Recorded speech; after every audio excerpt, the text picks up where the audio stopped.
how has Jamara's return been received by the club, and how's it all going so far? Yeah, it's going well. I mean, it's his third day in this week, so yeah, we'll just keep ticking off the days and building momentum. Like trust in any form of life is easily lost and hard to earn. So what does Jamara need to do now that he's back, back to trust of everyone? The human side of everything we do should always be contemplated, and when young men are trying to find their way in life, let alone their working life, a degree of understanding needs to kick in, and that can manifest in all different ways depending on your maturity level, how old you are, how long you've been on this earth, and yeah, it's important to always give others, chances at times when really some of the behaviour hasn't been, a consistent thing in that person's life. The early parts of Marra's journey, dedicated young footballer, applying himself, building momentum in his career, started to see some, outstanding performances, and then, we get surprised at different times, and so it's been a difficult time for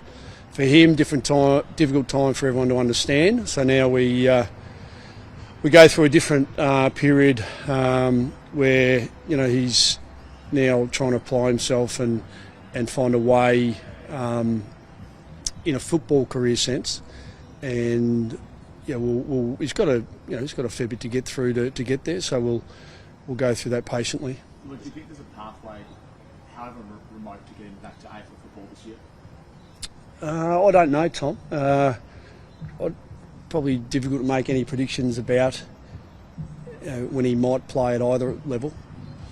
It's probably best we keep our powder dry on that. There was obviously a decision made about bringing him straight back in amongst the AFL squad rather than training for the AFL squad. How important has that been for him in the group, just having back his teammates as well?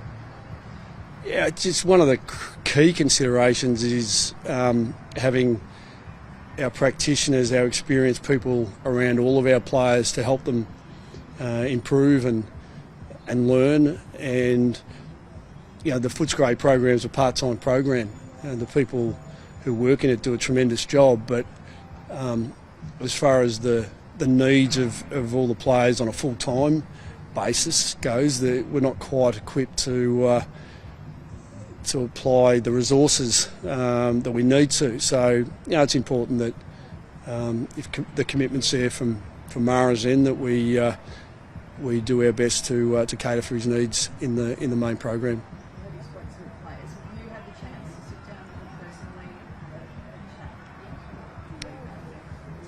It was important that we spent some time together and talked about some simple things and just some really basic objectives to aspire to in through this period of time, and we've done that, and I'm comfortable with the platform now, and the challenges, as I mentioned, still remain.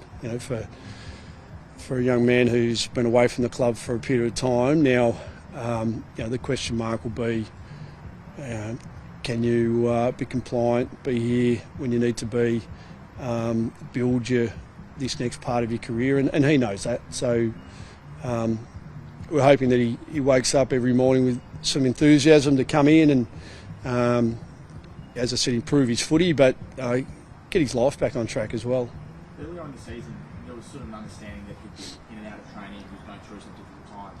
Is there now an expectation this year every time, just like any other player?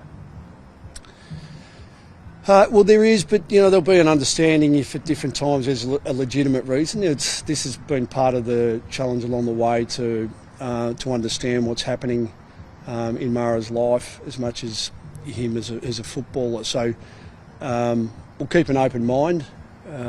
That's the commitment at the moment, and then if it falters, then we'll need to work through why and understand it again. So again, it's a bit like the question around who will he play for and when will it be. It's a bit of an unknown because there'll be some tests still along the way. There's been a lot of investment in Jamara from the football club over the years. This is a Jamara press conference, isn't it? Well, only one more from me. Yeah. Okay. Yeah. I just wanted to ask about you. No, it's fine. I mean, it's fine. Like, everyone's inquisitive and we understand why. Yeah. I wanted to ask about how invested you feel personally as a coach in his development as a person, as a player, given his long roots. Yeah, well, he understands, all our players do, that our mandate is to take care of everyone. We've only got, finite labour resources, finite expertise. It needs to be spread across many people, and obviously critically the playing group.